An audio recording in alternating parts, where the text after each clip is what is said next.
After that, in my opinion, incredible tune, welcome to a Firefly from Ocean Software.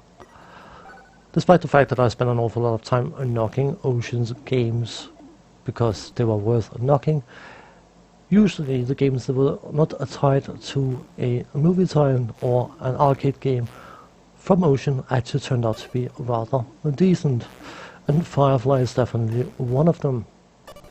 Created by Special Effects, which I think had some ties to Ocean, subdivision team of Ocean. I can't remember the details, but suffice to say, in a Firefly, a big bad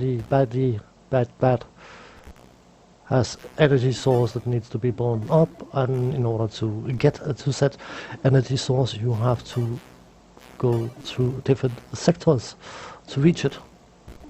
Those sectors have 4 power sources, local power sources, that you need to overcharge and blow up that way in order to progress through the different sectors. To correctly explain on the interface, if you look for the button, you have your F and D, which is your fuel and damage. They are relatively self-explanatory, I would argue. And then in the middle you have your radar scanner thing, which will show power sources and teleporters. Of course, to the right you have your score, and underneath you can see a rectangular box with 4 square boxes in. And those you can see those jellyfish look-alike things flying out from the power source. They are energy, surplus energy things that once you've picked up 4, you can use to overcharge the energy source or power source in order to blow it up. Each stage has 4 of those power sources that needs to be blown up, and as you can probably gather, every subsequent one you try to blow up will get increasingly difficult. It is a bit, the thumbs up, thumbs down system can be a bit interesting. Very, very similar to the system used in Iridium in order to overcharge the Super Dreadnought's reactors. But it works, it's okay, it's nothing spectacular,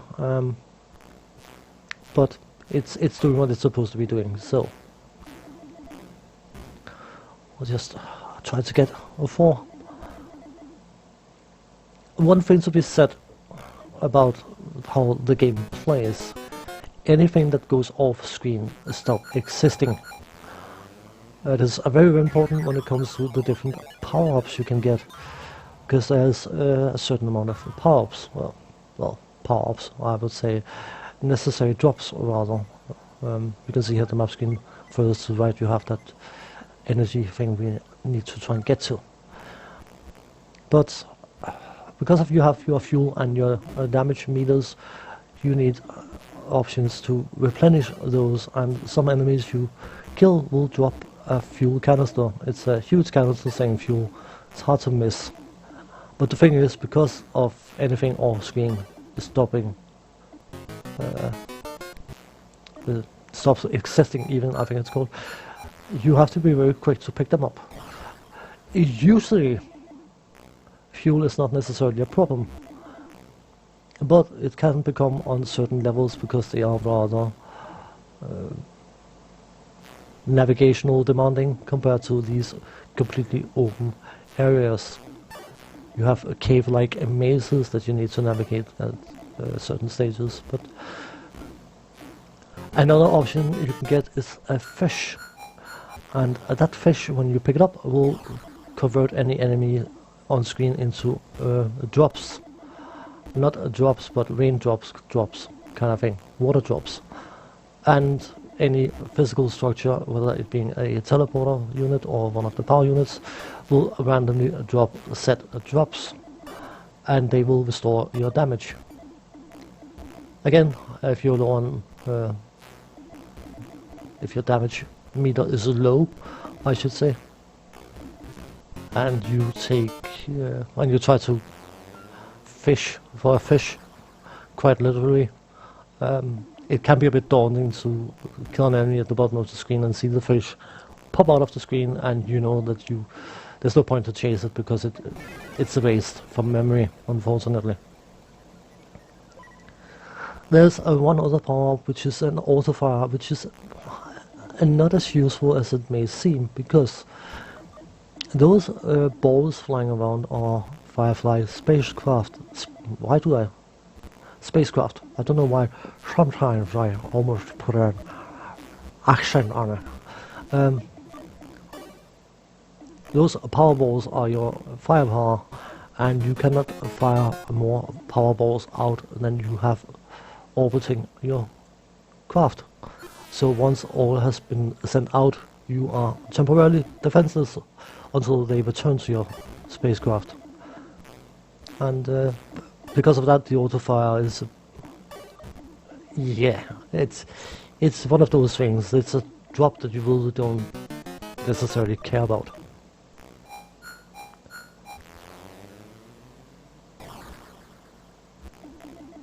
Graphically, I fully appreciate this game. I think it's one of the better looking games on the Commodore 64, and more importantly, anyone who may have watched my coverage of the game Cobra, there was one name that popped out in the credits, and that was a person called Karen Davis, who was responsible for the graphics of Cobra, but she's also responsible for the graphics of this game. And I don't think I need to emphasize the tremendous difference between the two.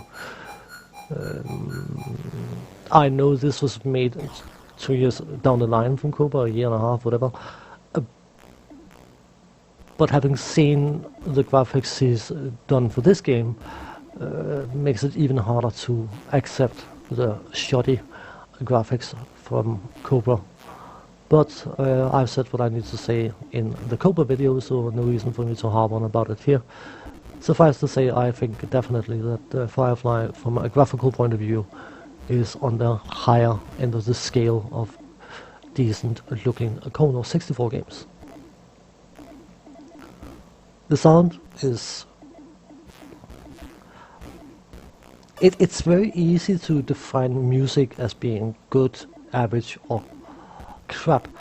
I mean, sound effects, it's a bit... as long as they sound accurate, I suppose they are good. But I think the sound design overall is good. It's got some amazing music in it. The introduction music was but one. It also has 2 other bits of music which you will get to listen to eventually.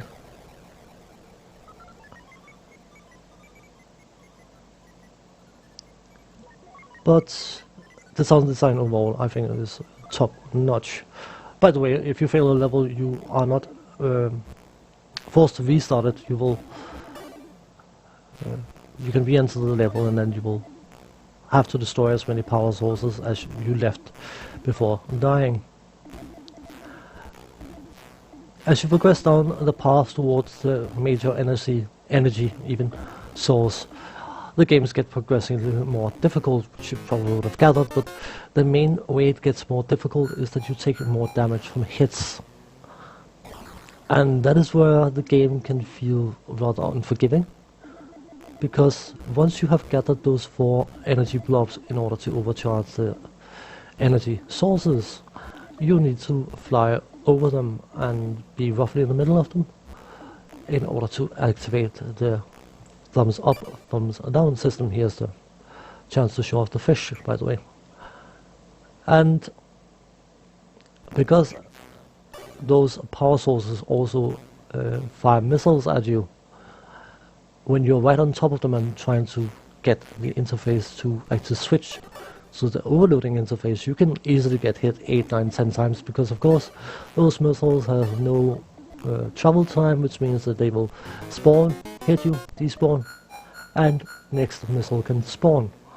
So you can take an obscene amount of damage in a very, very short time, making for a rather unpleasant experience, especially when you get to stage 4 or 5. So I wouldn't necessarily say this game feels unfair, but it's definitely a game if you ever considered playing it yourself, you would have to put some effort into. Because of course you can always try and fish for a fish, as I was saying before, but that of course demands that you're not taking any damage.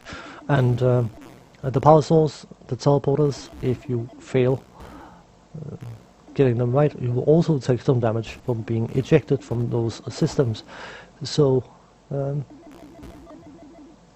yeah, it's not an easy game, and even though it can feel a bit punishing from time to time, I still find that I fully enjoy it. And I wouldn't say it's a game I play regularly, but if I come across it randomly, then I will happily spend an hour, hour and a half, 2 hours playing it. So it is one of my more favorite games on the Commodore 64. It's hard to define a favorite game when you got so many decent or great games even.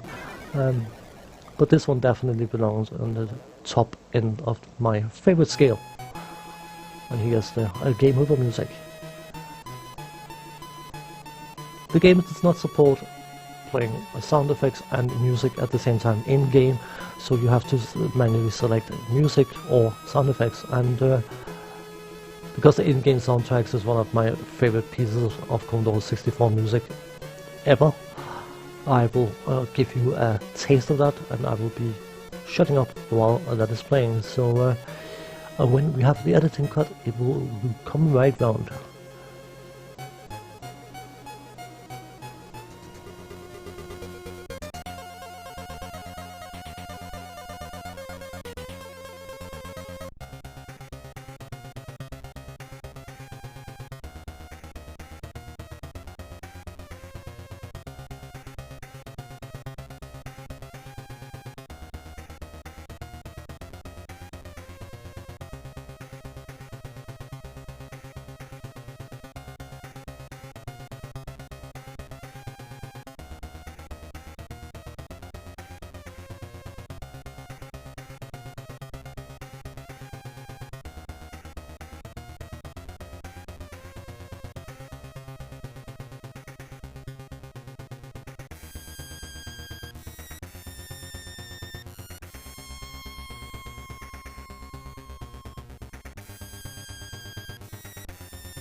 And finally, as a sort of a bonus footage kind of thing, if you would call it that, I want to, I don't know why, but I just decided that I would record loading the game from tape.